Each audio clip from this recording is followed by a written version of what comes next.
Nangla, yamna tungthi hai criminal Mr. Khan hai.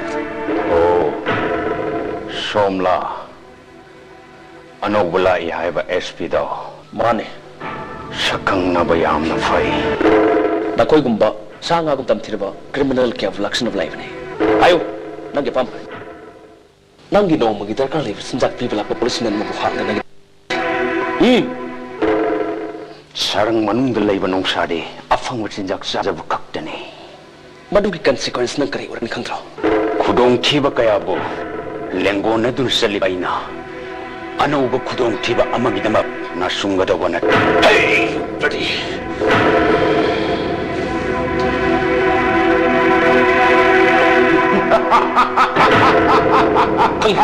Hay ngare nang lo. Wah.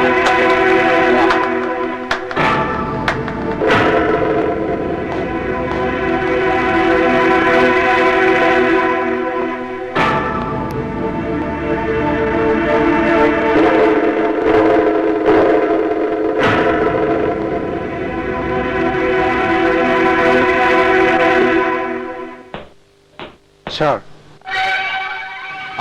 우킬 사입 여우비르게드나 자, 타박 그다이 파우버디 여우크래 분은 도랑로 저러셔. 땅 온다 거기 파이는 히어링 레레. 아이콘 소리는 많이 빠르긴 차. 아이 낭부 아사 싸우는 탐내가 우킬 사입 신판 폭박 코딩막 마팜 짜나 친게드가 파그니샤.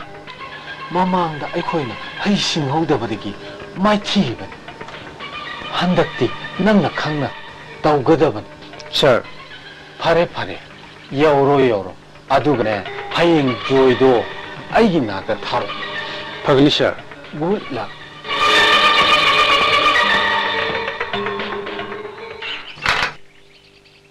지차사 라이브라 펑 파니샤.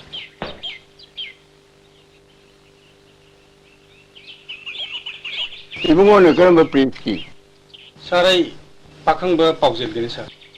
사이나 가나 뉴스기. 사라이는 머니푸르 뉴스 팅. 사. 한덕 방토크들과 머니푸르 비단 사바기 미칼라시다. 사르나 사루 야비를 하유시. 라즈니티 시 프라 타돌라기 간비라브라.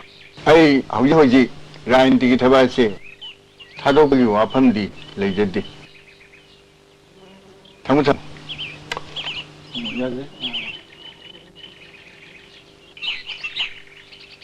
야야. 자벌 한덕 아이나 엘렉션 서루 야로부기 마름디 얼고기 레바 아시기 라인티 왈라 싱아시나 프라나 시네럭바 गणतंत्र की फजरबा लेंगालोन असे ngang चतबा amadi masa khatagi khanba wakhulon aduda aina makhoigi lusingbo iduna leiba do pahamdabagi wanida khoi sarna lebaki lusingbo obidragadi lebaki janaba thabasi niyom chumnagani khanbibra adumaki wapamdi nasadre yamna ikai khumnafam oraba लेबाक असीगी ख्वाइदगी Chaoba फमसी पायरगा प्रजासिंगी मनिंग थोंगनबा ngamdana सरकार कायदनबगी दमक पुरानबा MLA मंत्री खरबु थेमना थंबदो आइना पामदबगी वानिदा अदुदी अचुंब पम्बिरब सारना fill असिदै लैथोक्तना लबिरबदी अचुंबंबासी कनाना पुबिरकदगे अचुंबगी ममांगदा अरानमना मतम कुइना खक लेपंग ngamdabni प्रजासिंगना ज्ञान तारल मतमदा मखोइसिंग अदो नोमदी सोइदना परामा तंबिरखिगनी मदुमदुदा आइसु मखोइगा खुचनदना चमिलगनी खंदा इकुकुगना प्रजासिंग असि ज्ञान तारकन हाइबगी थाजब थंबिब्रा. मधु हंबा याबा वाहंगनी अदुबु आइना हाइजनिंगबदी सरकारना थमलिबा मिपुम खुदिमक लाइक हेंगनी हाइबा पांडमसिगी मखादा खर मखैदी माइ पाले मसिना मपुंग फारकलबा मतमददी प्रजा खुदिमक ज्ञान तारकलगनी हाइना आइना थाजे jam nungai sere pargumba kaya aikhoi leba asida leibimba taragadi aikhoi leba asi chokhatpagi asi ayong godam इसासिंगन सिबिलु वादिगा Atung demu lak siapa ini sah?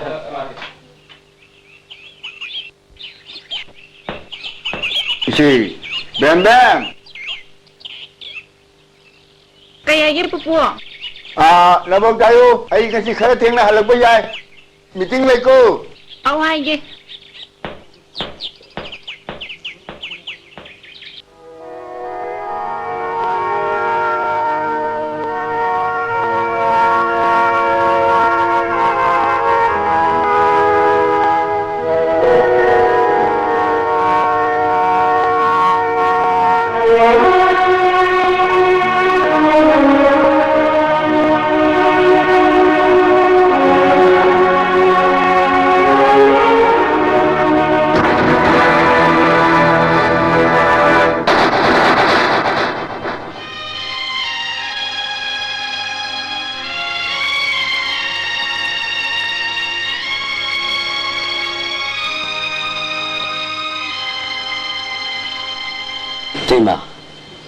Terima. Mama. 是人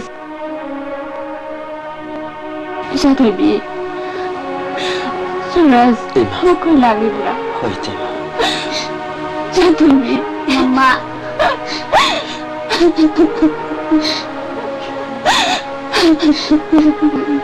Tima. Tima ikis adu tamura mesona kanna honabiduna hayeng loibiyana lairabani Tima.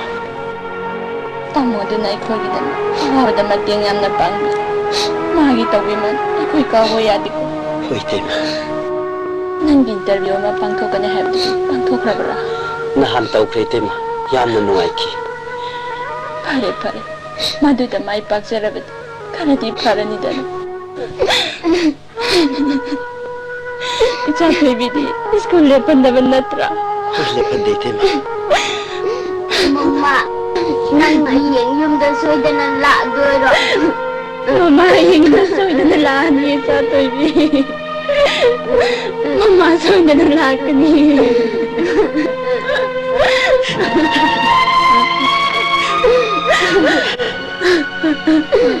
Mama, si. Karina si Icha Tobi.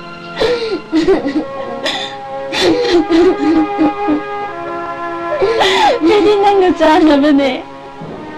Kaya mo parang nang Icha Tobi. Mama, nang tawo. Icha Tobi. Oh, punta tol kasay.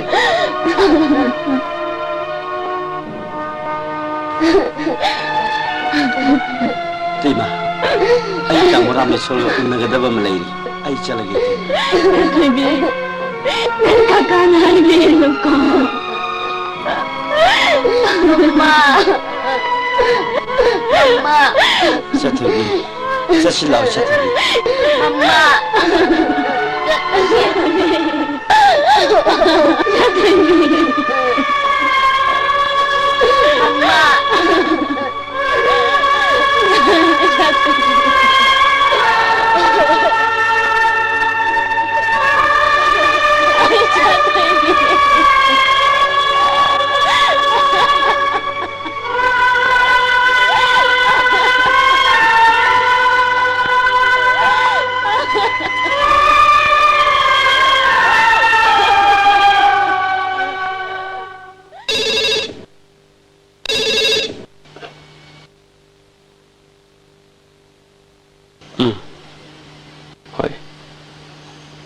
Hoy. Tama ko.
이봉호, 낭부 포타라게라. 이마, 못하게 도리 이마. 이모기 말아이번나 땅크라면 하우직티 피로시 로이래도 아두 까오봉암로이도 마이사 아마디 탐비람 이마기디 낭나 로이래도 나학 라이타가 이음시라 이마수 이식시 아두가 아마롬나 사가이기 사라노다 하이바 아말레이바니 ꯑꯋꯥꯕ ꯅꯨꯡꯉꯥꯏꯇꯕ ꯋꯥꯈꯜ ꯄꯨꯝꯅꯃꯛ ꯀꯥꯎꯊꯣꯛꯂꯒ ꯅꯪ ꯌꯨꯝ ꯑꯃ ꯄꯥꯟꯅꯕ ꯇꯧꯔꯁꯤꯅꯦ ꯏꯕꯨꯡꯉꯣ. 이마기 상사르시 오는데 나사나 지르비시디 아두가 나사기 오이나 레이박시다 레리바 미얀 프라자 푸누막 나사기 ngaktuni 이마기 아빠amba 아닝마 푸누막 나사스 kunje adubo 나사기 심판 스르디 나사 용 판부 야미 탈디 미얀 프라자기 세바 tawduna 나사기 punsi len kha nati pralagi sewa tawuda yum panbagisu hena yaifabari nang aduna khandoklabadi sagari dharamutpa haibadu oiraga khangna una sagaragi dharamul hanbadi mahapapki masakni ibungo nang wakhal kharadi khathaba phaiko phare pothajaro matam ngak sanglingai sida pothajaro imasu kari no thabai khang khar losilukhi phare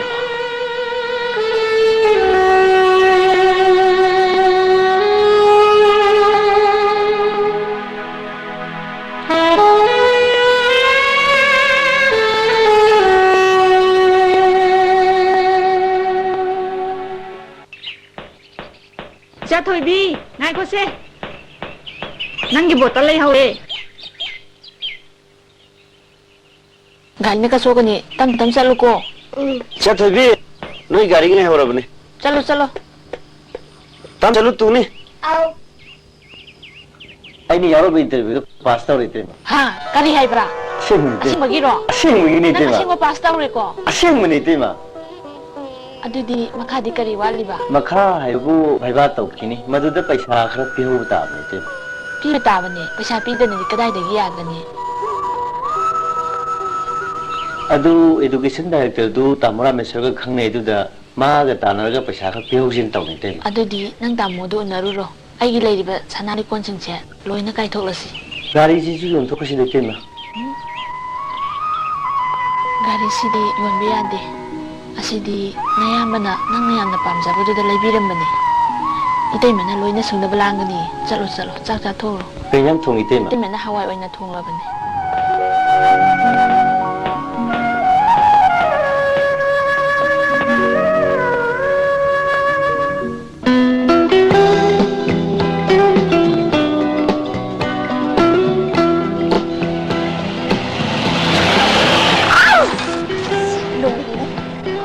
Namai gam thai do ke doi do. Sorry. Sorry kai mas. Ising doi no jau da bane waru bi ya de. Namit pali du lai ting pali ro. Dai khom si te ga kamai ne koli sa toi no. Soi kre waru bi ya de. Soi ke haraga amot pasi ko ka ne. Ko trani bu hujik sudo hai ro. Hey, du pini ka ne mi ustab ka te tong zar ko no he. Kai nu binu ne sibu. Yai sa lo su ting de. As ai ko mak tangai ri mi sibu ka bai tong dei no mi. As yu ma no. Cái phải chương trình là xin được năm được cái hợp vấn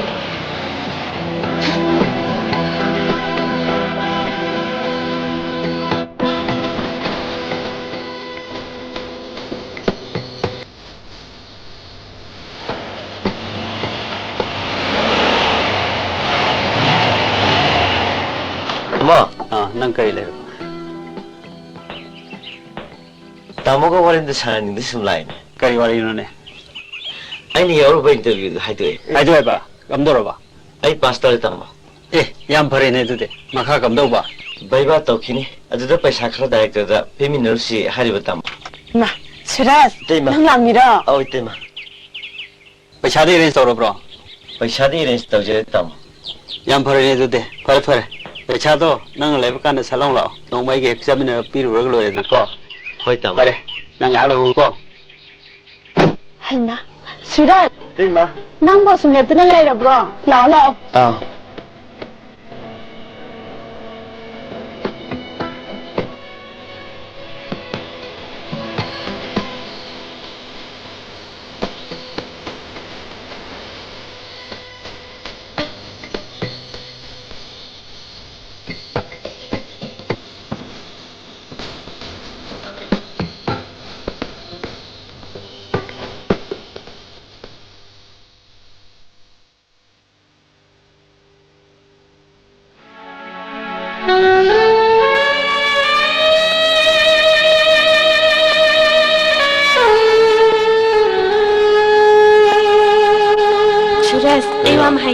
Hangna.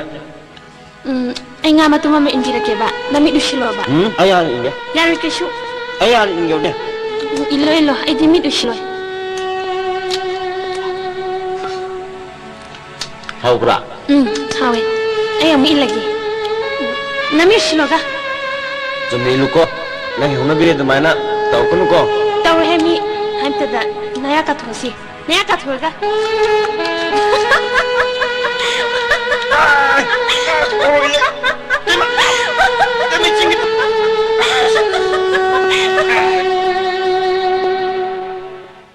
Suras. Oh, tên. Taxi si.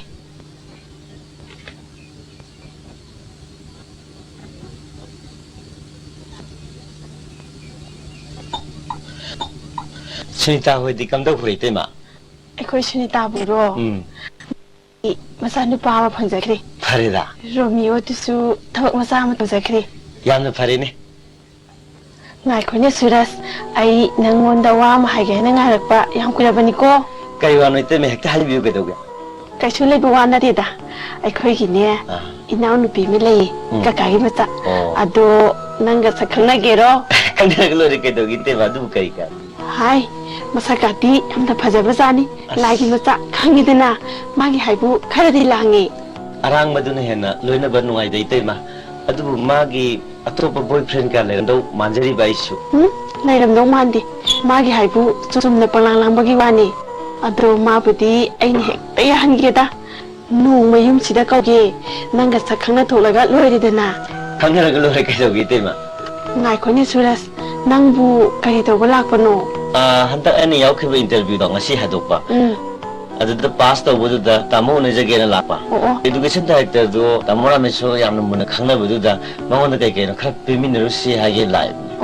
Adudi yam phare ne thabak se mathang mai pala kadori ko. Khang pote de te ma. Ado ite mai amuk chalu khige. Yum de su ite maga khanna ga da wa pham yamna leiri. Ai no ma mung lak chagi te ma. Yawragi te ma. Phare yauroko itai masum le horage. Hojikti koina mai pa. Tawning na thawak tawba yar kada. Sir, Jimmy. Oh.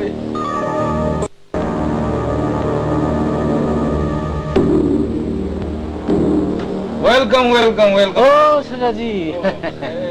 Yang ngari. Oh, Filsal, sonda ding selesai. Oh, please. Mukul sahib mama amda lakun.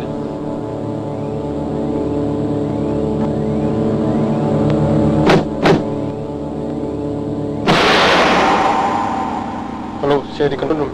Ex-Minister Chingon Modi Shadaji Chimina.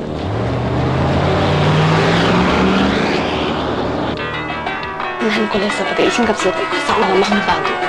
Kaya naman tayo ito. Kaya sa mga kuwait ko ka daw. Tanggal sa mga yaman. Di ba yung sabi mo?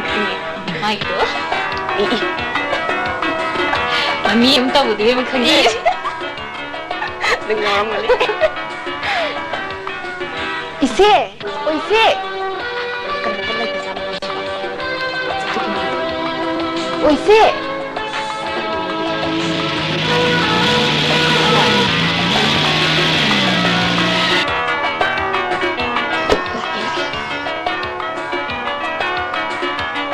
Haima, muni si la ama mani ni. Isi, muni la amba si yam nungai de. Lao, sang o. Pama musi, ai piron kam to hondolo kike. Pama muko. Isi.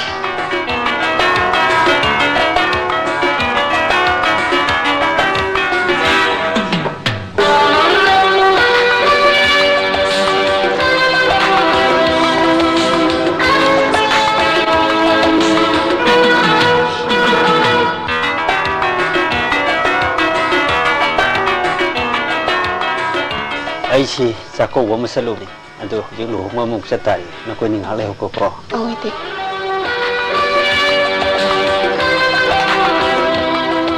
Sadra. Mai pi ma. Mi na marola mayami ba. Sa insan na marola mahawri ba. Kanay sa ko si. Ado buro. Ako director sabi masana pigi sa ko sa luban ni. Ado kay kinu isi na ikaw si pa. ꯄꯥꯎ ꯅꯨꯡꯉꯥꯏꯕ ꯑꯃ ꯇꯝꯕꯤꯒꯦ ꯍꯥꯏꯗꯅ ꯀꯧꯔꯤꯕ 이세기 ጳ우시 야면 농아도 말리고 ꯌꯥꯝ ꯅꯨꯡꯉꯥꯏꯗꯣꯔꯤ ꯄꯣꯠꯅꯤ ꯀꯩꯅꯣ ꯃꯤꯁꯦ ꯑꯗꯨꯕꯨꯔꯣ ꯁꯣꯝꯗ ꯑꯩꯅ ꯅꯪꯒꯤ ꯅꯨꯄꯥ ꯑꯃ ꯑꯦꯡꯒꯦꯖ ꯇꯧꯔꯤꯕ ꯀꯅꯥꯅꯣꯅꯦ ꯑꯩꯉꯣꯟꯗ ꯑꯁꯥꯀ ꯇꯧꯔꯤꯗꯨꯕꯨ ꯆꯥꯡ ꯌꯦꯡꯅꯕ ꯇꯥꯔꯦꯗꯅ ꯍꯥꯏ ꯅꯪꯒꯤ ꯑꯗꯨꯃꯥꯏꯅ ꯉꯥꯎꯁꯟꯅꯕꯗꯨ ꯌꯥꯕ ꯅꯠꯇꯦ ꯃꯁꯥ ꯑꯦꯝ ꯑꯦ ꯏꯪꯂꯤꯁꯅꯤ ꯍꯧꯖꯤꯛ ꯀꯣꯂꯦꯖꯀꯤ ꯑꯣꯖꯥ ꯑꯣꯏꯔꯤꯕ ꯈꯪꯂꯦꯗꯅ ꯃꯁꯥ ꯊꯕꯛ ꯈꯛꯁꯨ ꯇꯧꯖꯔꯛꯄ ꯑꯗꯨꯗꯤ ꯃꯥ ꯑꯩ ꯊꯥꯛꯄ ꯐꯥꯎꯗꯤ ꯋꯥꯖꯔꯔꯣꯏꯗꯅ ꯅꯪꯒꯤ ꯑꯗꯨꯃꯥꯏꯅ ꯉꯥꯎꯁꯟꯅꯕꯗꯨ ꯌꯥꯕ ꯅꯠꯇꯦ ꯈꯔ ꯄꯪꯖꯔꯝꯂꯕꯗꯤ ꯃꯥ ꯋꯥꯗꯤ ꯋꯥꯖꯕ ꯇꯥꯕꯅꯤꯗꯅ ꯀꯣꯂꯦꯖꯇꯁꯨ ꯅꯈꯣꯏ ꯌꯥꯝꯅ ꯉꯥꯎꯁꯟꯅꯔꯦ ꯍꯥꯏꯕ ꯇꯥꯏ ꯅꯃꯥꯡꯗ ꯅꯨꯄꯥ ꯑꯃꯠꯇ ꯇꯨꯕ ꯆꯠꯄ ꯉꯝꯗꯦ ꯍꯥꯏꯗꯤ ꯇꯧꯅꯨꯀꯣ ꯅꯣꯏ ꯀꯅꯥꯅ ꯍꯥꯏꯔꯤꯁꯦ ꯑꯩꯈꯣꯏꯁꯨ ꯍꯧꯖꯤꯛꯇꯤ ꯃꯤꯅ ꯌꯥꯅꯤꯡꯗꯕ ꯊꯕꯛ ꯇꯧꯕ ꯌꯥꯕ ꯅꯠꯇꯦꯗ ꯂꯥꯛꯄ ꯂꯥꯛꯏꯅꯤ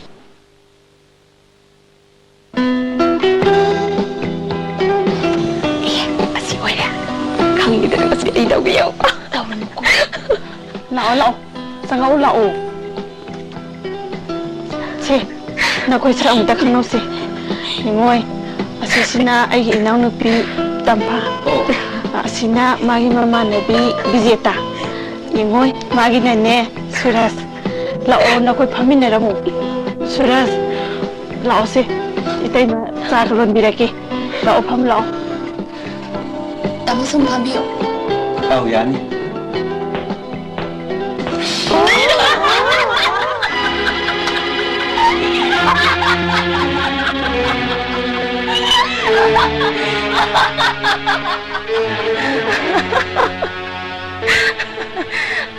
ꯇꯥꯃꯣ ꯈꯔ ꯆꯤꯡꯁꯤꯜꯂ ꯐꯝꯕꯤꯔꯗꯤ ꯐꯒꯗꯕ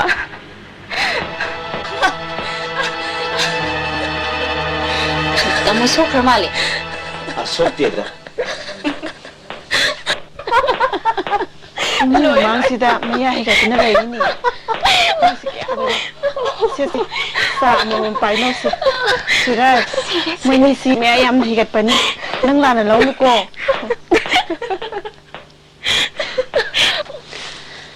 ꯄꯥꯏꯈꯠꯂꯣ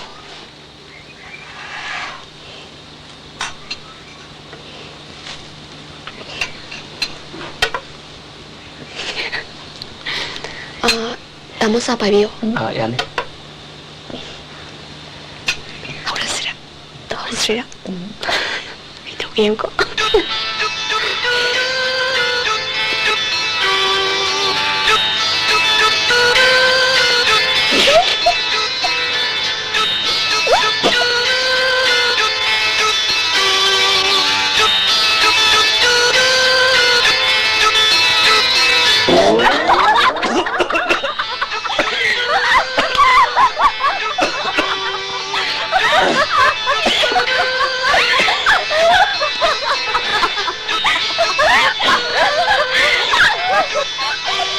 ꯏꯃꯥ ꯑꯩ ꯑꯃꯨꯛ ꯆꯠꯂꯨꯈꯤꯒꯦ ꯂꯩꯕꯤꯍꯧꯔꯣ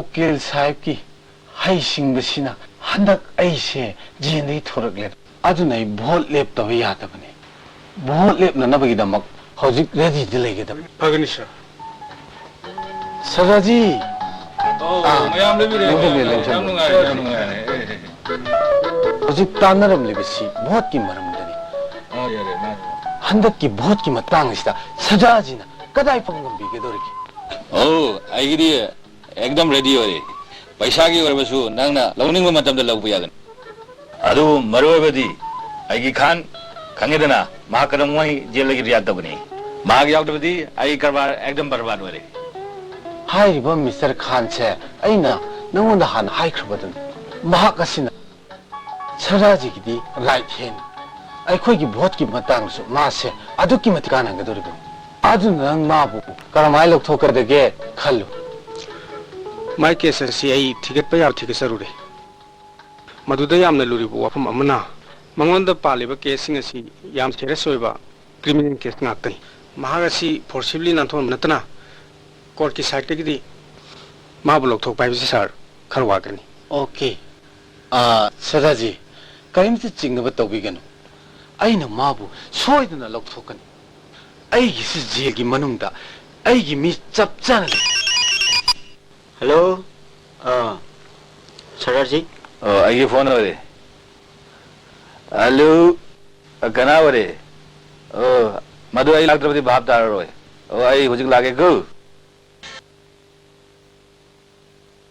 ꯑꯗꯨ ꯑꯩꯒꯤ ꯈꯥꯟ ꯌꯥꯝ ꯊꯨꯅ ꯊꯥꯗꯣꯛꯂꯕꯗꯤ ꯑꯩ ꯌꯥꯝꯅ ꯍꯔꯥꯎꯔꯒꯅꯤ ꯃꯍꯥꯛꯇꯤ ꯌꯥꯝꯅ ꯃꯔꯤꯜ ꯂꯩꯕ ꯃꯤꯅꯤ ꯗ꯭ꯔꯒꯀꯤ ꯐꯥꯕꯗꯁꯨ ꯑꯩꯒꯤ ꯃꯤꯡ ꯀꯔꯤꯁꯨ ꯍꯥꯏꯗ꯭ꯔꯦ ꯄꯨꯂꯤꯁꯇ ꯑꯩꯅ ꯃꯥꯕꯨ ꯑꯦꯛꯗꯝ ꯐꯨꯜ ꯀꯟꯐꯤꯗꯦꯟꯁ ꯂꯩꯕ ꯃꯤꯅꯤ ꯑꯗꯨ ꯑꯩ ꯊꯕꯛ ꯂꯩꯔꯦ ꯑꯩ ꯆꯠꯂꯒꯦꯀꯣ ꯑꯗꯨꯗꯤ ꯑꯩꯈꯣꯏ ꯉꯥꯛꯇꯪ ꯂꯩꯖꯧꯒꯦ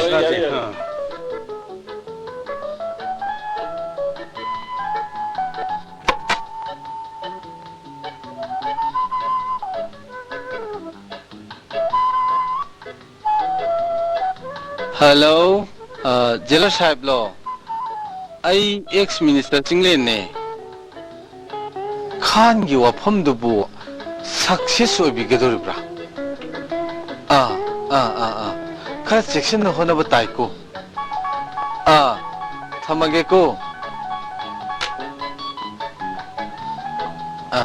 तारे जरा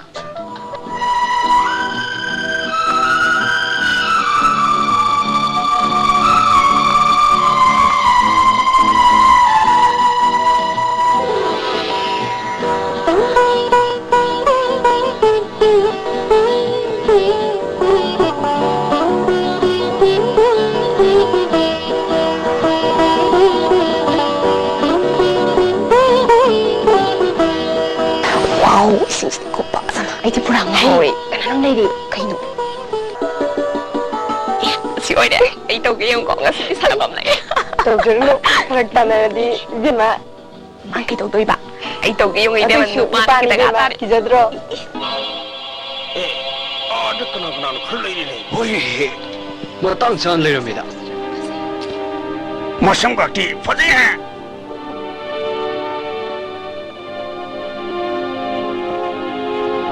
Hi darling ꯑꯩꯈꯣꯏꯗꯤ ꯅꯈꯣꯏꯕꯨ ꯋꯥꯅ ꯊꯤꯔꯨꯔꯦꯗ ꯍꯤ ꯇꯣꯡꯁꯤ ꯂꯥꯛꯑꯣ Wow, what would you like to do? Itong sidra. Hey, sablang di ucan na nung ngayon. ꯀꯩꯗꯧꯕꯩ ꯅꯣꯛꯁꯟꯅꯩꯅꯣ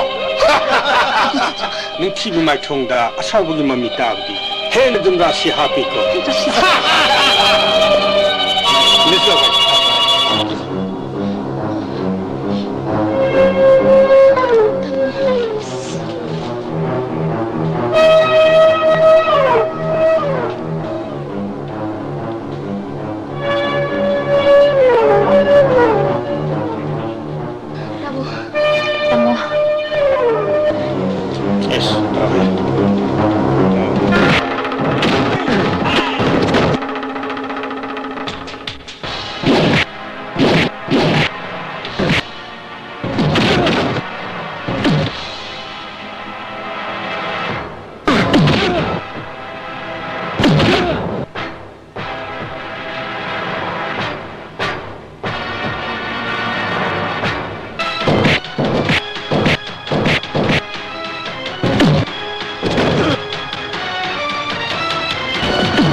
ꯇꯥꯃꯣꯁꯤꯡꯅ ꯇꯩꯊꯣꯛꯄꯤꯒꯦꯔꯥ ꯌꯥꯔꯦꯗ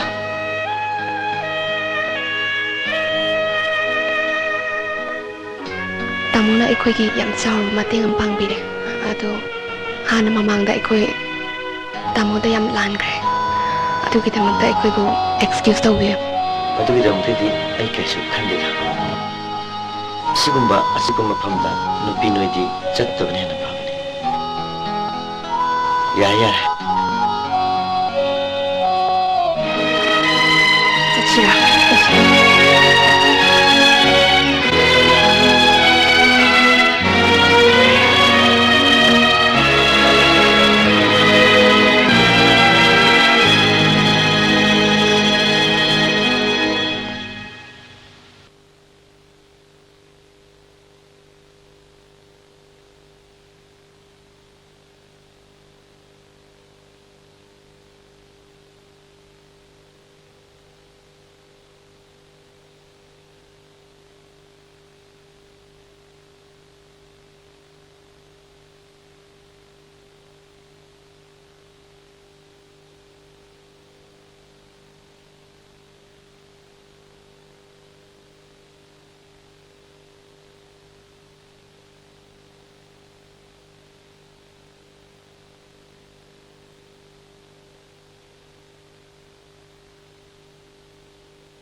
살사. Hey, ano siya? Johnny sir. Kaya dito bisa dia. Sana tangabo. Betul. Sa pro saya pro. Pot pro pa hebse. Tray mo da pan hap ka por kadam ne. Baat tar dro. 다지르니 sir. चलो और सीधा file number 6 थगला होयो. 파근이 sir.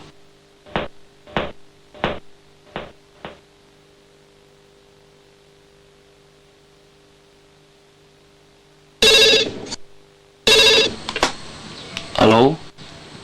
Mane? Kari? Oh. Hoi hoi. Yeah. Thank you.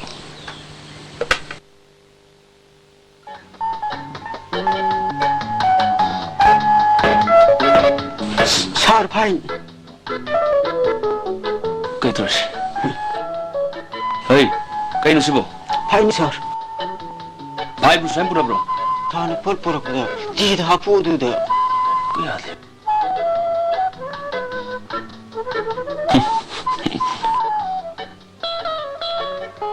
Hey, yari tanong. Sabi yari. 왕터 하이게 버사. Ayo. 살게 학장도 마동무 역실 들여서. Kaya 들어봐. 남는 거도 살. 아유 봐서 먹는 기다. 상금 glass 먹는 거. 나 포에 만나 온 거 살. 자비 학장 쿠폰 이거 살. 난 디게 안 잡아. 하인데 형들이 살. Hey, चल चल. Food नहीं चलो को.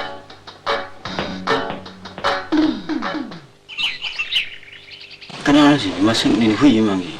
그리 SPM 도 저기 로. 그리기 오염. 거기 펑션 한거 그냥 집에서 한 저기나. 너희 나하로 니 나대고. 나한테 거기 하루 나한테 거기 스포츠 디파트먼트 나. tu salai tu. Kali lebih lagi yang tazat na. नमस्कार नमस्कार सा अखोई फंक्शन नमगी सार चीफ गेस्ट हेंगना तुम लाक्सबा Tarik kaya gaya biar bro. तारीख तरी दे 25 तारीख Sure. Sukses sudah macam ni. Tahu dah, kita tu tabuk tu pun betul leram ni. anu ai Kalau tahu dah biu betul ke. Tabuk tu jadi mele kayak kursi.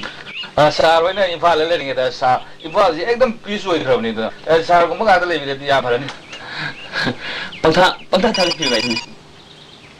Wait please. Hello? Speaker speaking. Ha? Kari ba? Ano to kaya? Hey! Hey, sir. Orang bilang, kita tu bom dah. Orang mana baik?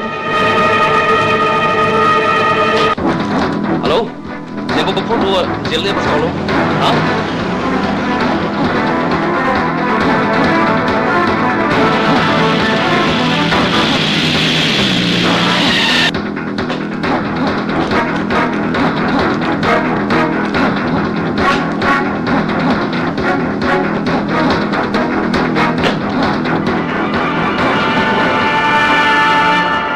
Nasi sendiri kan, Ini sir. kan dulu nanti kita. Macam tu orang tu ini tiktok macam ni sir.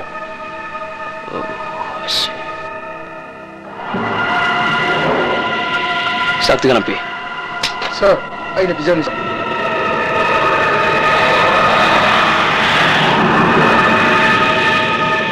Jalan lagi. Nanti nam phone tu na jadi kita awal sir.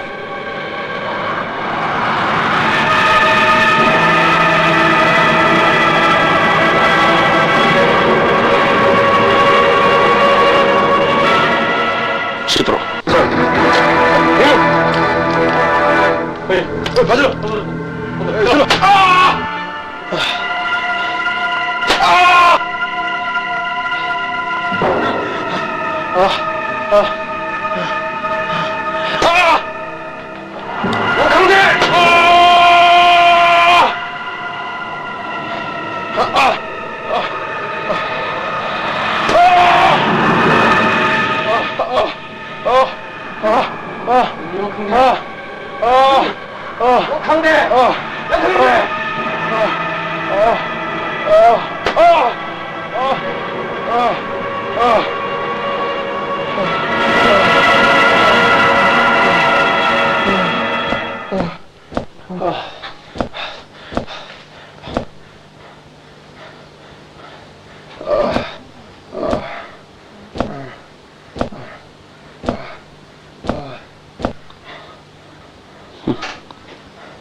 Police department sida.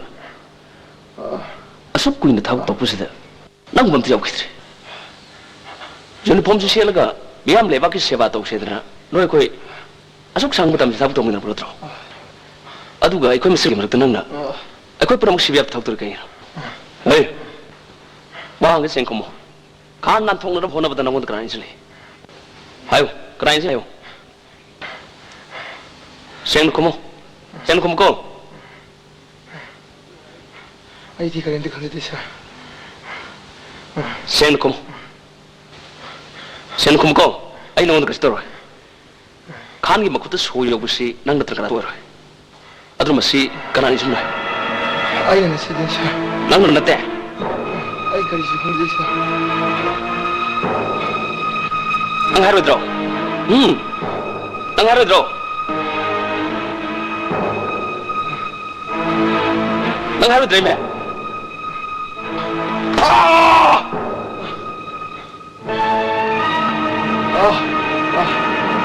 Polis na nama oirga, polis na nama oina. Siguro matsidinsi, ay naman tong desa ng kang natro. Uniform service tong desa ng dahil siguro action ng tong desa ng kang natro. Ina tapos nuway bro. Ay kung masang di berarti ina tapos ng nuway bro. Hayo, kan di makuta sojo bisa na hayo. Ay 강대사. ay 나토사. Hey, plus pro. 나를 좀. Hey, triple pro.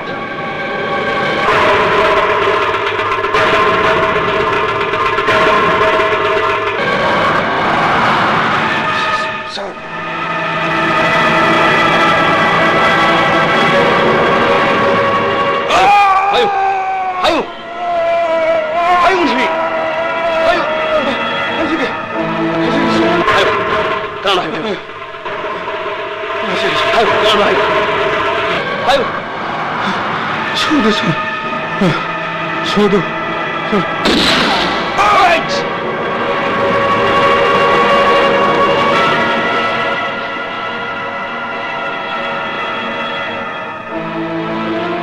Hey, siapa sudah kau? Report section lalu ketemu kau. Baru manggil biar kau.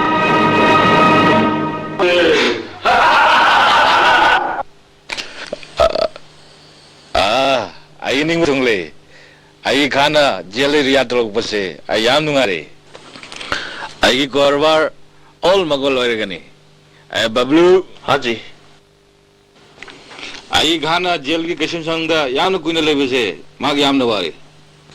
마기 자닝바 마기 아빠바 나는 로이는 비거더니 나 거기면 아이 맞대 야는 방래 아이쇼 레바가 시다 폴럭버니 아이 자오럭버니 아이 바수 레바가 시다 포버니 아이 상가 야는 레레니 아이쇼 머니푸르다 농머디 볼레게 칼레니 가수 가가니 반주 어닝레 Why not?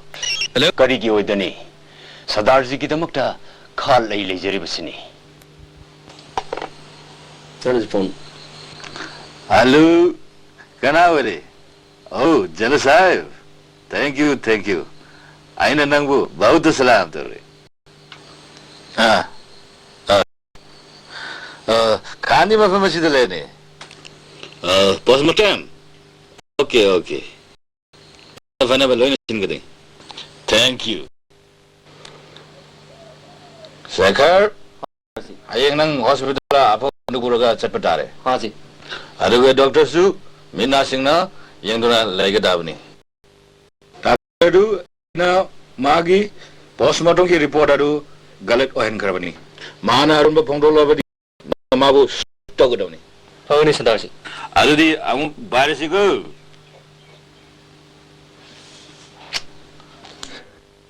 Hey, chigla ko.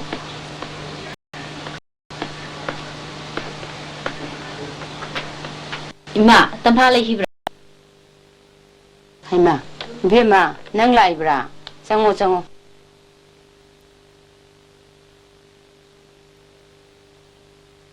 Ima si sengau na tro. Ma ne, sengau ne. Hal sing na pai na bado. Hoi. Du yam phazai. Kana na khang ma, angno silli bani. Matam len ba nungai na ba haidana. Ima si kai no happy sibo. Kinar ga pangha ta chilli bane, sum mayang gi ne, chana bi ne dana. Ngai khone ma. Khoi tam pha jibu handang marak sibu kaino ma itau doi. Tau de mi dai ma. Hey, noi ngok ko. Noi matam nyang wali ko. Ima si ma.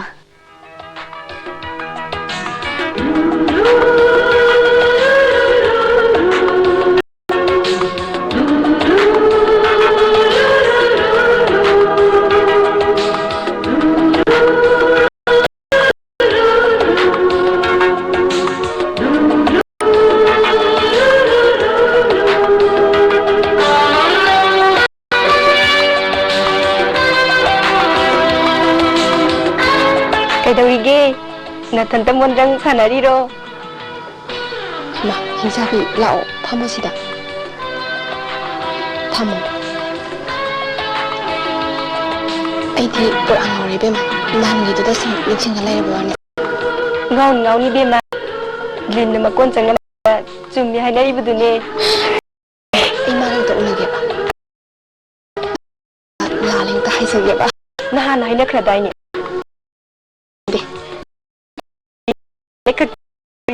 Atay di laitro.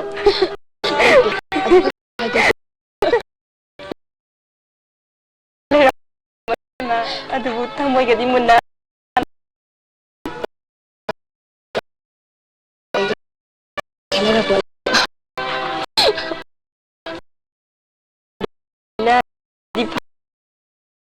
ꯅꯪꯅ ꯋꯥ ꯉꯥꯡꯕꯗ ꯀꯣꯆꯤ ꯊꯥꯡꯕꯅꯤ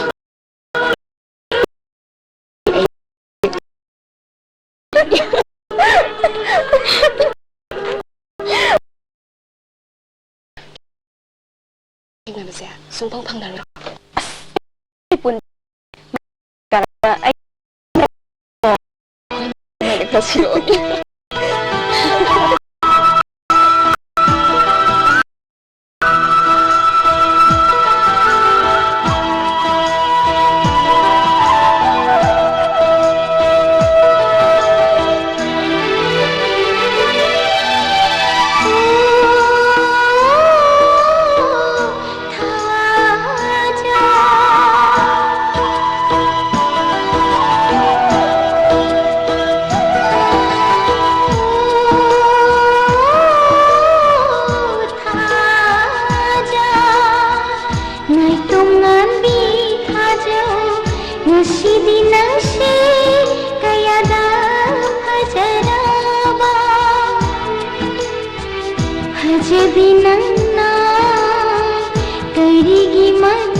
पुरौहन्दा माबु जमजरबी तुजागी छिनब थमोइना करिगी माबु असुखोइ दारुबनो खंदे ऐ मरम सुखं खंदे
Rauhan Damamu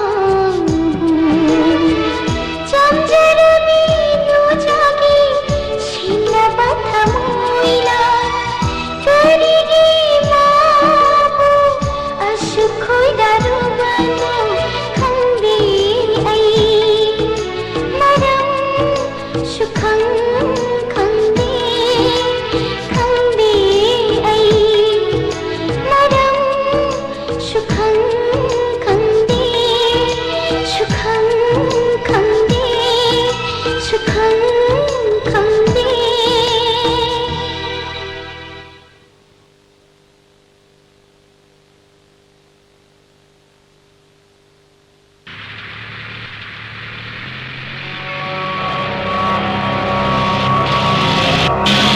나이코.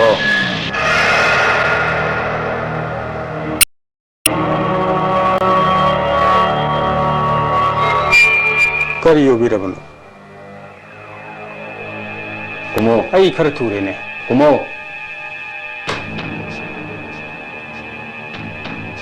ꯀꯔꯤ? ꯅꯪꯂ doctor ꯄꯔꯗꯤꯞ ꯍꯥꯏꯕꯗꯣ? ꯑꯧ ꯃꯥꯅꯤ. ꯄꯨꯂꯤꯁ ꯑꯃ ꯁꯤꯈꯤꯕꯒꯤ ꯄꯣꯁꯠꯃꯣꯔꯇꯝꯒꯤ ꯔꯤꯄꯣꯔꯠ ꯑꯗꯨ ꯊꯥꯒꯠꯈ꯭ꯔꯕ꯭ꯔꯥ? ꯊꯥꯒꯠꯇ꯭ꯔꯤ. ꯔꯤꯄꯣꯔꯠ ꯑꯗꯨꯗ ꯃꯔꯨ ꯑꯗꯨ ꯍꯧꯗꯣꯛꯇꯨꯅ ꯆꯠꯈꯤ ꯍꯥꯏꯅ ꯅꯪ ꯏꯒꯗꯕꯅꯤ. ꯀꯔꯤꯅꯣ ꯇꯥꯛꯄꯤꯔꯤꯁꯤꯕꯨ? ꯑꯩꯅ ꯍꯥꯏꯕ ꯏꯟꯒꯗꯕꯅꯤ. ꯀꯔꯤꯒꯨꯝꯕ ꯑꯩꯅ ꯍꯥꯏꯕ ꯏꯟꯗꯕ ꯇꯥꯔꯒꯗꯤ ꯃꯇꯝ ꯄꯨꯝꯕꯗ ꯅꯃꯤꯒꯨꯝ ꯏꯅꯔꯤ ꯍꯥꯏꯕꯁꯦ ꯅꯍꯥꯛ ꯀꯥꯎꯒꯅꯨ, mister Khan.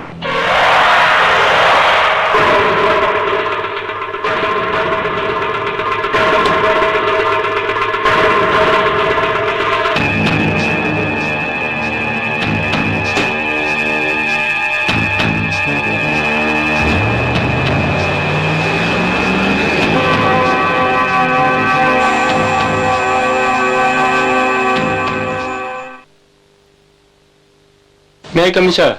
Oh, yes, please. Thank you, sir.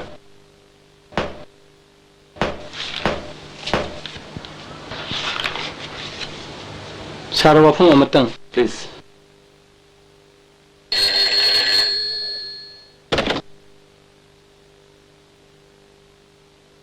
Sir, kari habigadawa. Sangumrida pansem for. Fani sir. Sir, Mr. Khanna jaildagi nanthokibagi matangda sardagi report ka lobam. Yani. Mr. Khanna sir, jaildagi nanthokibasi matam asida ikoi jailer sahibti out of station oi habisi achum oi sir. Mane, sumne. Oh, I see. Ado origadi sir. Case siki matangda officer khardi chenaba yabag film lebi sir. Madu chap chabde haibamdre. अदुबु postmortem report फंगब मतुंगदा अमदि victim अदुदगी नोंमै मरुदु recover तौरब मतुंगदि sir मदुगी लंगला लंजिन खरदि फंगद्रेन खाले सर हम वाजरे सर पोस्टमार्टम रिपोर्ट सर कैदोंमै म फंगदगी नसिमो बिखलोय नै ऑर्डर तौखरबने पियो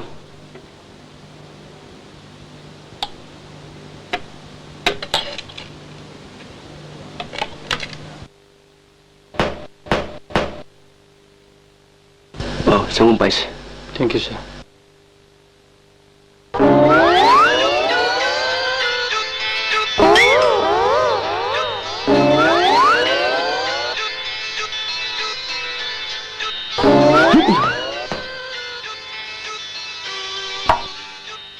Aduba, intelligence officer sing from the Tamjaring Bamana. Happy, sir.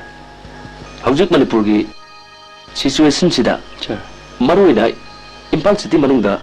Crime kaya tholi basi nan Manipuri sadaji amana ne haibagi paw ma phangje aduna masi intelligence department ki maikidigi kadai phawba sumi natraga kadai phaw lali haibagi chap chabari prontai pamje Pagani sir khudimok success oina ba khuna jage sir thank you adudi sir ai mu yawna tawjare sir no ajare thank you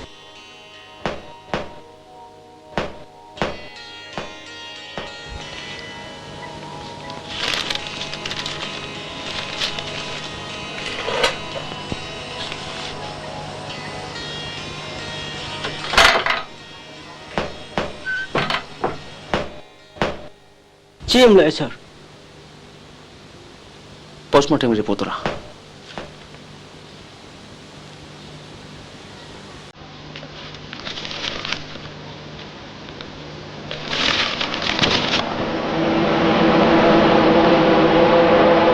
Kori, baru foto sakwa. Hey, Lady Doctor. Masih kan yo?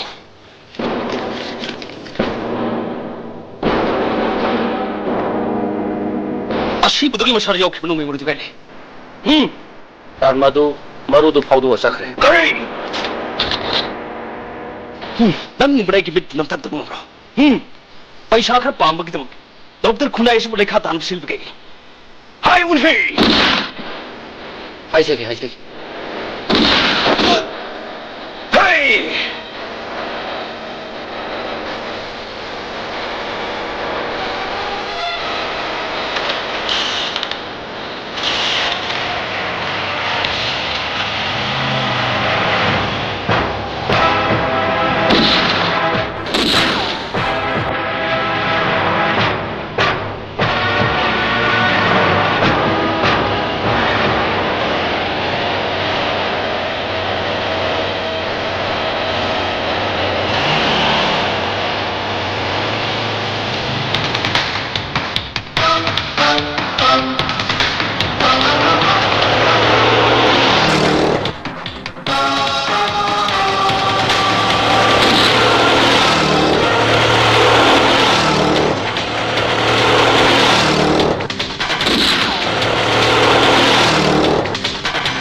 Ready?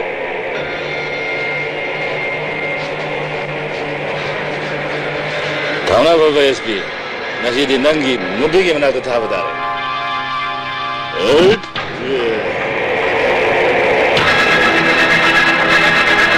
Hey, Khan.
Thongna Phaba SP Masana Masabu Yoni Khanjariba SP Hospital ni Phamungda Nungai na yataduna le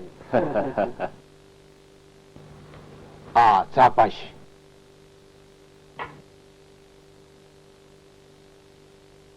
Sajajida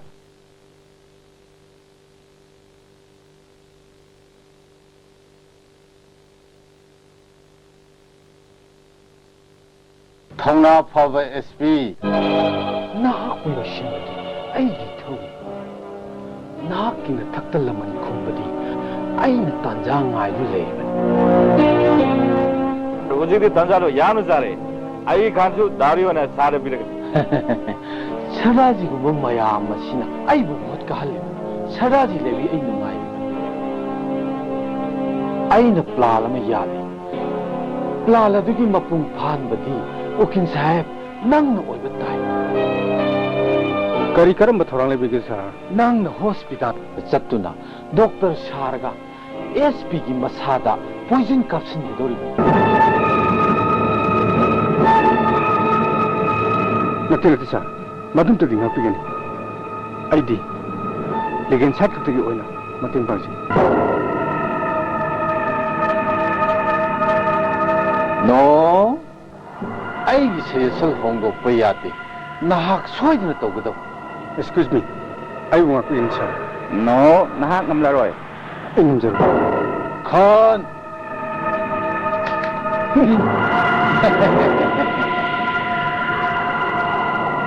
ꯐꯔꯦ ꯁꯥꯔ ꯑꯩ ꯁꯥꯔꯒꯤ ꯅꯤꯡꯕ ꯊꯨꯡꯅꯕ ꯇꯧꯖꯔꯒꯦ ꯃꯗꯨꯅꯤꯗꯅ ꯈꯥꯟ ꯅꯪꯅ ꯗꯣꯛꯇꯔꯗ ꯆꯠꯇꯨꯅ ꯃꯥꯕꯨ ꯁꯦꯟꯅꯒꯗꯕ ꯃꯤꯀꯨꯞ ꯅꯥꯍꯨꯝꯁꯤꯡꯅ ꯂꯩꯒꯗꯕꯅꯤ ꯈꯪꯉꯦꯗꯅ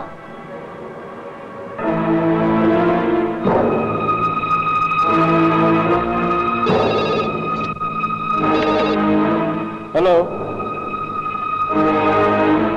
ꯍꯜꯂꯣ ꯍꯜꯂꯣ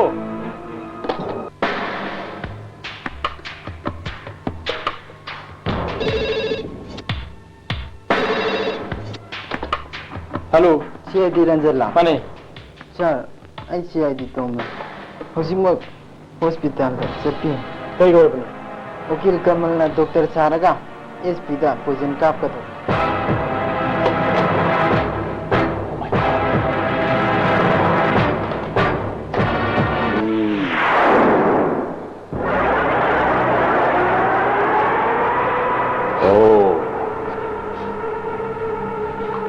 ꯑꯩꯈꯣꯏꯒꯤ ꯑꯔꯣꯟꯕ ꯄꯥꯎ ꯄꯨꯝꯅꯃꯛ ꯅꯪꯅ ꯄꯤꯕ ꯅꯠꯇꯦ ꯗꯗꯥ ꯈꯥꯟ ꯑꯩ ꯌꯨꯝꯗ ꯄꯥꯎ ꯄꯤꯖꯕ ꯉꯁꯤꯗꯤ ꯅꯪꯒꯤ ꯑꯔꯣꯏꯕ ꯅꯨꯃꯤꯠꯅꯤ ꯅꯠꯇꯦ ꯗꯗꯥ ꯈꯥꯟ ꯑꯩ ꯊꯋꯥꯏꯗꯗꯤ ꯀꯟꯕꯤꯌꯨ ꯑꯩ ꯊꯋꯥꯏꯗꯗꯤ ꯀꯟꯕꯤꯌꯨ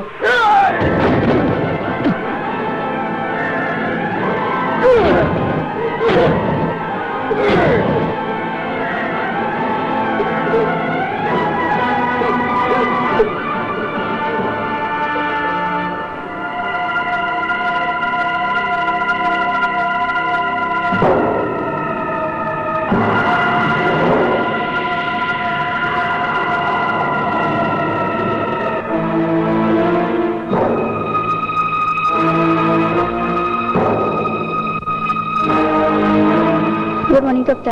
Morning.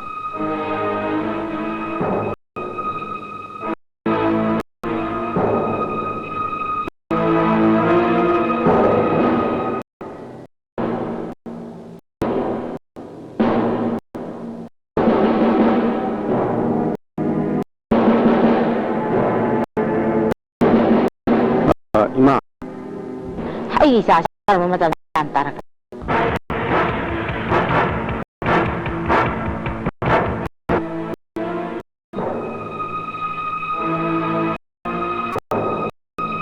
ꯏꯃꯥ ꯃꯁꯥ ꯀꯟꯈꯠꯅꯅꯕ ꯏꯟꯖꯦꯛꯁꯟ ꯑꯝꯇ ꯄꯤꯖꯒꯦ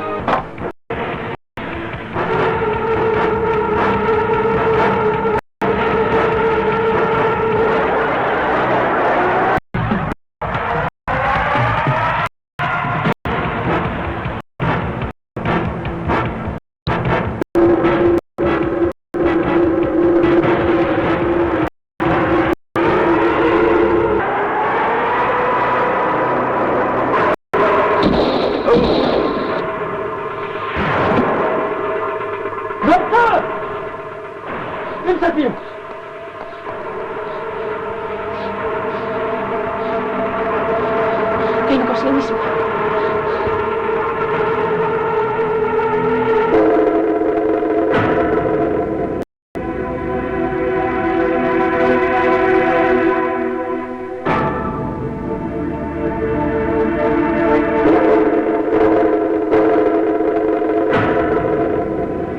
이마, 마시가 시험 doktor nanti, 사신나부 doktor.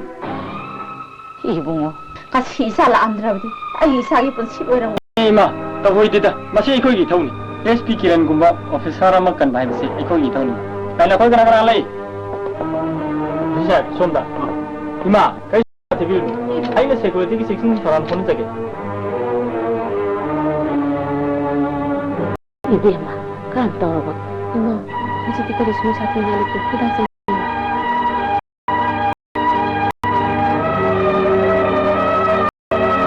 doktor senda. Oh my God. Si Diam na dangerous poison.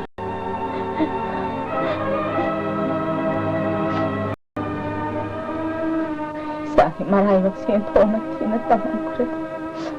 나시 이사 본실로 해롱가니. 까리마 떠오는 떠오리듯이 이마게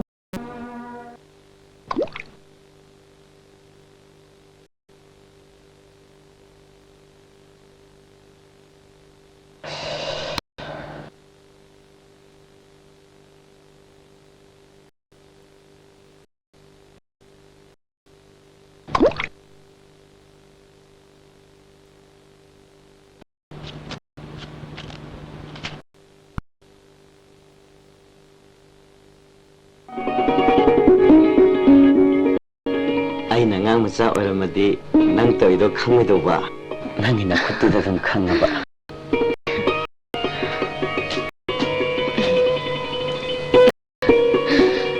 ꯁꯥꯎꯏꯔꯣ ꯁꯥꯎꯗꯦꯗ ꯀꯌꯥꯝ ꯀꯨꯏꯔꯒꯦ ꯌꯧꯔꯛꯄ ꯇꯨ ꯑꯥꯗ ꯇꯣꯡꯈꯠꯂꯤ ꯅꯨꯡꯁꯤꯡꯁꯦ ꯑꯩꯅ ꯉꯁꯥꯏꯗꯤ ꯊꯥꯕꯗ ꯇꯣꯡꯈꯠꯂꯤ ꯑꯁꯤꯗꯤ ꯃꯁꯤꯡ ꯊꯤꯔꯗꯤ ꯌꯥꯝ ꯌꯥꯝꯃꯝꯃꯅꯤꯅ ꯂꯤꯁꯤꯡ 10ꯃꯨꯛ ꯍꯦꯜꯂꯝꯗꯧ ꯃꯥꯜꯂꯤ ꯋꯥꯅ ꯈꯟꯅ ꯊꯤꯗ꯭ꯔꯕ ꯑꯗꯣ ꯉꯔꯥꯡ ꯐꯤꯂꯝꯗꯣ ꯐꯖꯗ꯭ꯔꯥ ꯐꯖꯩ ꯑꯩꯈꯣꯏ ꯃꯃꯥꯅ ꯌꯥꯝ ꯆꯩꯉꯣ ꯀꯔꯤꯒꯤ ꯊꯦꯡꯅ ꯂꯥꯛꯄꯒꯤ ꯑꯩꯒ ꯂꯣꯏꯅꯔꯕꯅꯤꯅ ꯃꯤꯋꯥꯗꯤ ꯈꯔ ꯇꯥꯔꯝꯃꯅꯤꯅꯦ ꯑꯗꯣ ꯑꯩꯈꯣꯏꯅꯤ ꯎꯅꯕꯁꯤꯁꯨ ꯈꯔ ꯇꯣꯏꯃꯟꯈ꯭ꯔꯕ ꯍꯥꯏꯗꯨꯅꯤ ꯎꯅꯕꯒꯤ ꯊꯕꯛꯁꯦ ꯈꯔ ꯇꯣꯛꯑꯁꯤꯕ ꯑꯗꯨꯗꯤ ꯀꯥꯏꯅꯕ ꯇꯥꯔꯕ ꯅꯠꯇꯦ ꯑꯗꯨꯗꯤ ꯀꯃꯥꯏꯅ ꯇꯧꯗꯣꯏꯕ ꯈꯪꯗꯦ ꯅꯪꯕꯨ ꯉꯥꯎꯔꯕꯣ ꯅꯠꯇꯦ ꯅꯪꯕꯨ ꯉꯥꯎꯔꯕ ꯍꯥꯏꯕꯅꯤ ꯑꯩꯅ ꯍꯥꯏꯁꯤ ꯉꯥꯎꯔꯕ ꯀꯩꯗꯧꯔꯒꯦꯕ ꯍꯥꯏꯔꯣꯏꯆꯣ ꯑꯣ ꯑꯩ ꯚꯥꯞ ꯇꯥꯔꯦ ꯅꯪꯉꯣꯟꯗ ꯋꯥꯍꯪ ꯑꯃꯗꯤ ꯍꯪꯈꯤꯒꯦ ꯇꯝꯕ ꯀꯩꯅꯣ ꯍꯪꯉꯨꯅꯦ ꯅꯪ ꯁꯦꯡꯅ ꯈꯨꯝꯃꯨꯀꯣ ꯀꯩꯅꯣꯕ ꯅꯪ ꯑꯩꯕꯨ ꯇꯁꯦꯡꯅ ꯅꯨꯡꯁꯤꯕ꯭ꯔꯥ ꯅꯨꯡꯁꯤꯗꯦ ꯐꯥꯒꯤ ꯅꯠꯇꯦ ꯇꯝꯕ ꯑꯩꯅ ꯍꯪꯉꯤꯁꯦ ꯅꯪꯉꯣꯟꯗꯅꯤ ꯍꯧꯖꯤꯛꯄꯨ ꯑꯗꯨ ꯍꯪꯉꯤꯗꯨꯕꯨ ꯅꯪꯕꯨ ꯉꯥꯎꯗꯦ ꯍꯥꯏꯒꯦꯔꯣ ꯍꯪꯗꯕ ꯌꯥꯔꯤꯕ꯭ꯔꯣ ꯅꯪꯒꯤ ꯅꯃꯥꯏ ꯊꯛꯄ ꯅꯌꯥ ꯈꯤꯒꯠꯄꯗꯨꯅ ꯃꯤꯠꯀꯤ ꯄꯥꯎꯈꯨꯝꯗꯨꯅꯗꯤ ꯌꯥꯔꯣꯏ ꯆꯤꯟꯕꯥꯅ ꯍꯥꯏꯒꯗꯕꯅꯤ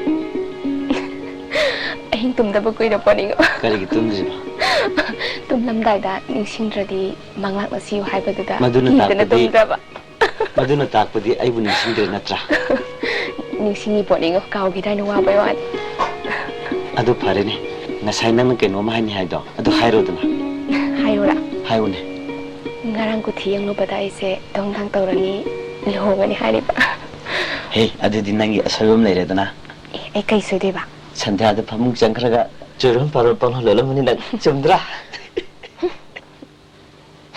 ꯉꯥꯏꯈꯣꯅꯦ ꯇꯝꯄꯥ ꯃꯤꯅ ꯐꯥꯒꯤ ꯇꯧꯕꯅꯤ ꯍꯥꯏꯔꯒ ꯂꯨꯍꯣꯡꯕꯩ ꯋꯥꯗꯣ ꯑꯩꯅ ꯍꯥꯟꯅ ꯍꯥꯏꯒꯦ ꯇꯧꯔꯝꯕꯅꯦꯕ ꯉꯥꯏꯈꯣꯕ ꯅꯪ ꯅꯊꯟ ꯐꯝꯖꯍꯧꯔꯣ ꯉꯥꯏꯈꯣꯃꯤ ꯇꯝꯄꯥ ꯂꯩꯍꯧ ꯅꯁꯛꯇꯨꯒ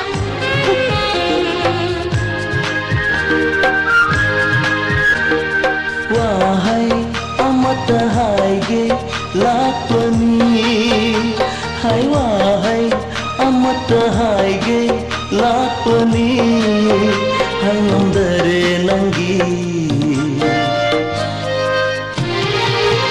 chindo se urada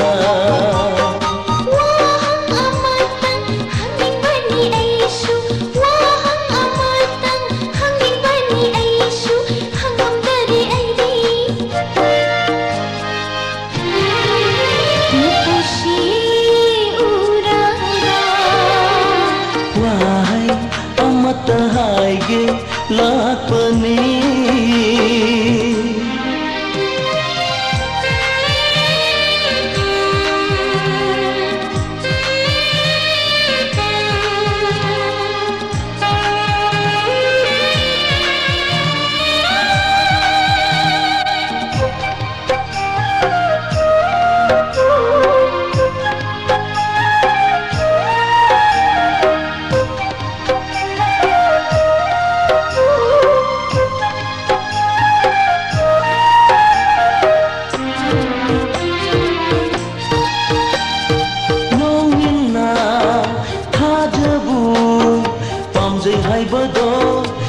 Damningi aina nangu pamjabaga he he he la la la la la nongina thajabu pamjai haibado changdamningi aina nangu pamjabaga thambana orangu nushi haibado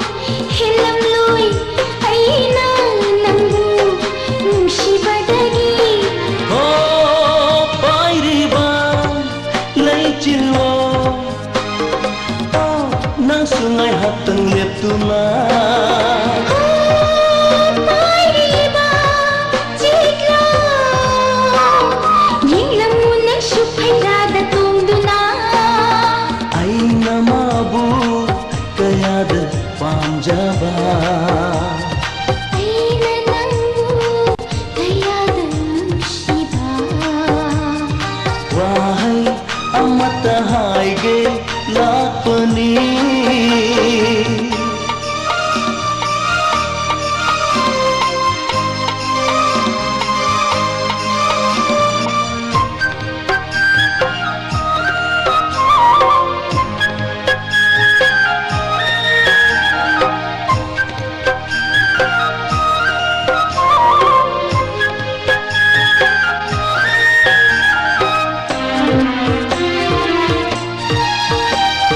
Nungsiba nangi sagaida ilabaga Nirai biganu ko ay bunok pijatni khanduna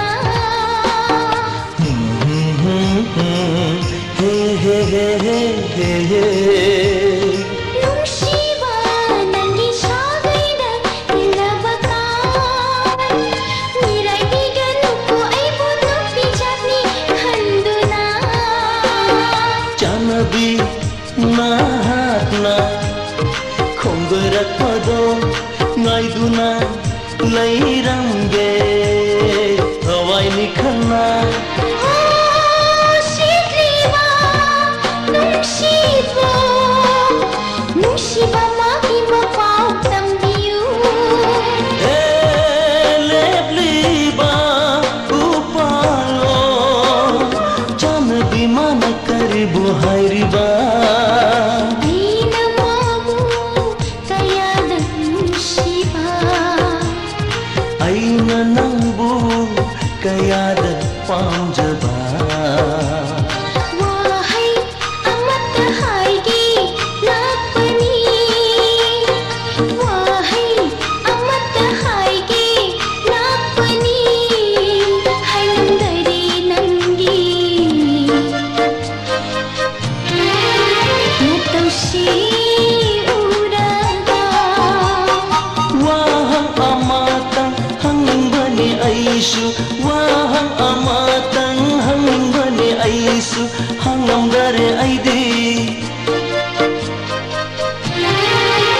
Jenglodo urada wahai amata haige lapani La la la la la la lapani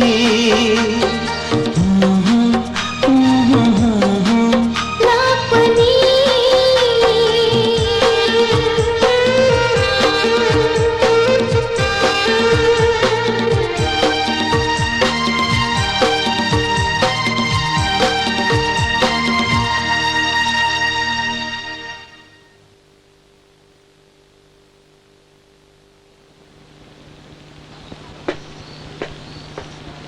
Muy tamo cha somda leijare 참 ngasibu kanagi party leibibagi 다이렉터기네다 hayengbu suti leibiba natro 그러기노 tampa lohongbagi wafamdo indom sana kari no khara tana ningmani yumnang hata chaluse sensu kharadi ngarakadaba ma 젠디 수라지기 수피도시디 아두 kaya lainu yengaga sinaba taretna adugane nanau nu pidugi sakta aduga nangna sinjelido hayeng migi mung thugarga bera karakaniko laisari ngai pangau ngaujabagi wani kaino mogoira kanda marai phajakin migi nu pi semadi hairine nang afaba mafam oibagi manghaningdabai wani kaino nanau nu pidugi sajatto ai sugya yaningde indom sadugi mami mangona machel amata tade indom chadusu laisari ngai da yamna ngaure hari potni fare fare kana kana chethana thobu thiragana semuru semuru aibu mi hindi pi pangsen senbidamna afaba mafam oibagi nanthoningdabai wani kaino kanagi mangonda nongmata phamlaga miwanga nakhibu ubirabro hey phagi tobunine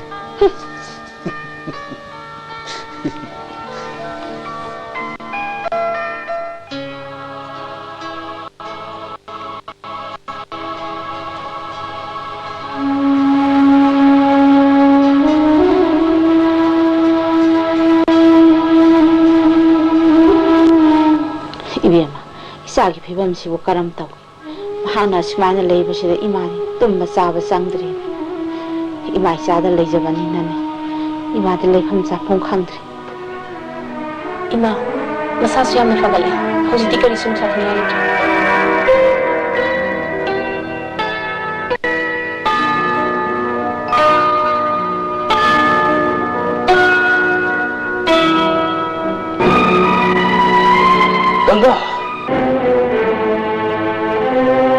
Gangga 나대 마하지 아이기 이마 원가도 나대 영호이 낭불 라양 베베 독터라더니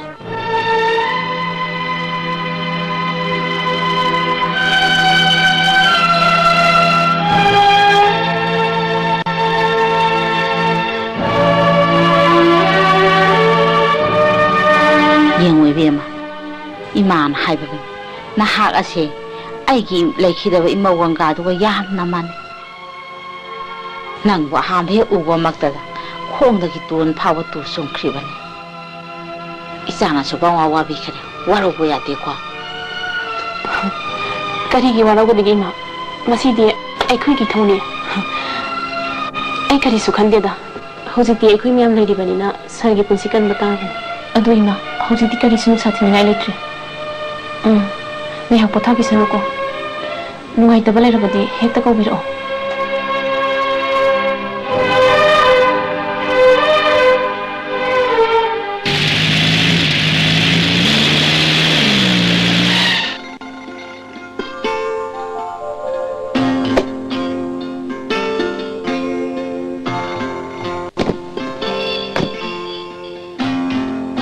담모 이제 그런다기노 호스피탈다 SP기 아나바 항로바니 SP 두고 나바 khara 파워라브라 khara 파호레 장나 실랑 Yes, SP Kern speaking. Oh, sir. Hoy. Ay nga si Swedra di siya sugdran sir. Hoy. Swedra tugdran ni. Kasi magyoran ni. Pung mari tayo yorbe sir. Hoy. Pani. Thank you, sir.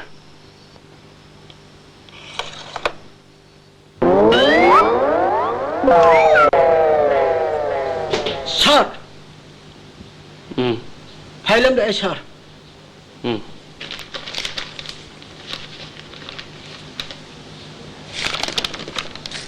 Sir, haksan khara nungaraba sir. Aidi sarge khanbada ahi mikap thokte sir. Tum deba sir. Mukro. Sir. Office kam dori. Usi makhelang sir. Sir le tebada hakdong le deba chap mane sir. Machi phamaga khupa kon khuri sir. Jwar du. Hai, usi thabun tin tor mayo. Sir, khoi usi do. Maya lawlong khar hakam chetheri ni sir. Tong na madi ai letre de madi adman.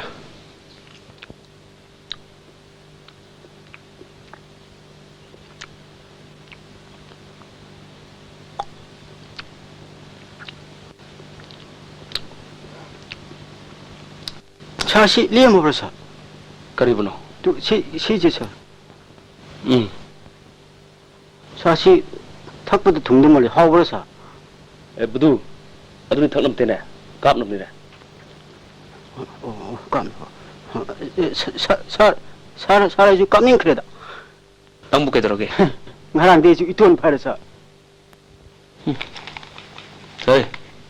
Sipurs. Sir ngasi sapi batarabla Ngasi sa patare. Sir ge aur appa kari lebe Toy do por letre. chatluki Pani. 시대 까놈다 kari 아이시 드립신데 안 비는 뭐 Oi, masih yung. Yung naman siya. 또 왔지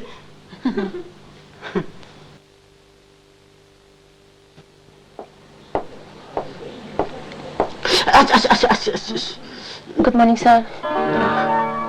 Good morning, doctor. Doctor, ay ngasi sasabi yadra.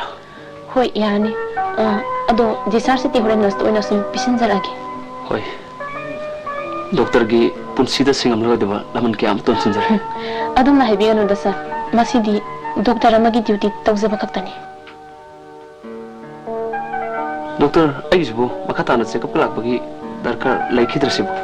Hoy, amo anirati laan sa mo. Adu di ꯍꯣꯁꯄꯤꯇꯥꯜꯁꯤꯗ ꯑꯣꯏꯅ ꯅꯠꯇ꯭ꯔꯒ ꯌꯨꯝꯗ ꯑꯣꯏꯅ ꯂꯥꯛꯆꯒꯗꯧꯔꯤꯕꯣ? ꯃꯗꯨꯗꯤ ꯁꯥꯔꯒꯤ ꯈꯨꯗꯣꯡꯆꯥꯕ ꯑꯃ ꯌꯦꯡꯂꯒ ꯑꯗꯨꯝ ꯂꯥꯛꯄꯤꯔꯣ. ꯑꯩꯒꯤꯗꯤ ꯁꯨꯝ ꯏꯌꯥꯗ ꯌꯥꯏꯗ. ꯑꯗꯨꯗꯤ ꯗꯣꯛꯇꯔꯒꯤ ꯑꯦꯗ꯭ꯔꯦꯁꯇꯣ ꯑꯝꯇ ꯈꯪꯖꯅꯤꯡꯉꯤ. ꯍꯣꯏ ꯄꯤꯖꯔꯛꯀꯦ. ꯑꯗꯣ ꯏꯃꯥꯗꯤ ꯀꯗꯣꯝꯗ? ꯏꯃꯥꯁꯤ ꯑꯁ꯭ꯋꯥꯏꯐꯥꯎ ꯁꯨꯝ ꯀꯔꯤ ꯂꯩꯔꯨꯅꯦꯅ ꯊꯣꯛꯈꯤ ꯃꯥ. ꯐꯔꯦ ꯑꯗꯨꯗꯤ ꯑꯩ ꯉꯥꯏꯍꯥꯛ ꯂꯩꯔꯒ ꯑꯃꯨꯛ ꯆꯪꯖꯔꯛꯀꯦ. Excuse me, doctor. Kari. Sorry.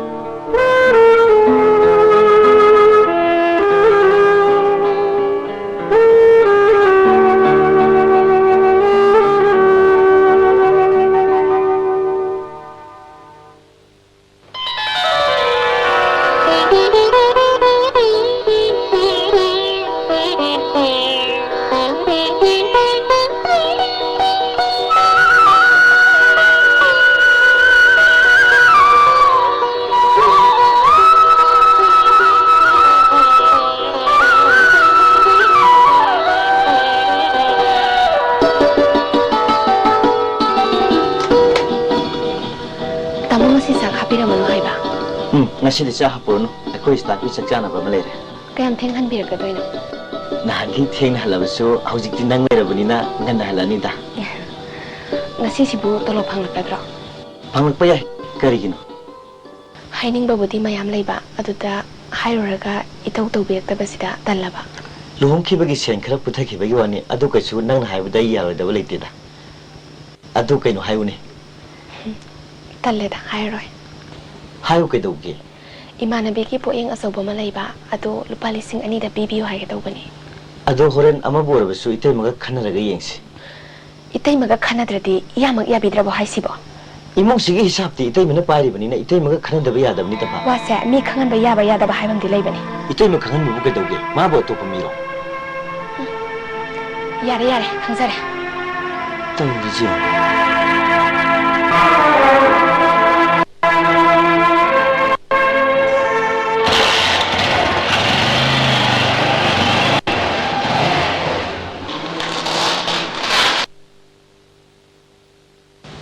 Ado sir, ini ijari vitamin mai sia sum sangai na season biro. Ado ga sir gi ana bodo. Pabu di sum parani da. Hoi. Ado sir, aina hangjaning bo apam amadi nahan sir na discharge tawram dai da. Haibiram gani hairaga. Haibiram da bo apam ado. Sir na ngasi. Excuse me, doctor. What are we doing? What do we listen? I don't know the matter. What are we doing, doctor? I don't know the matter. Ani sir.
Masitana kai kraba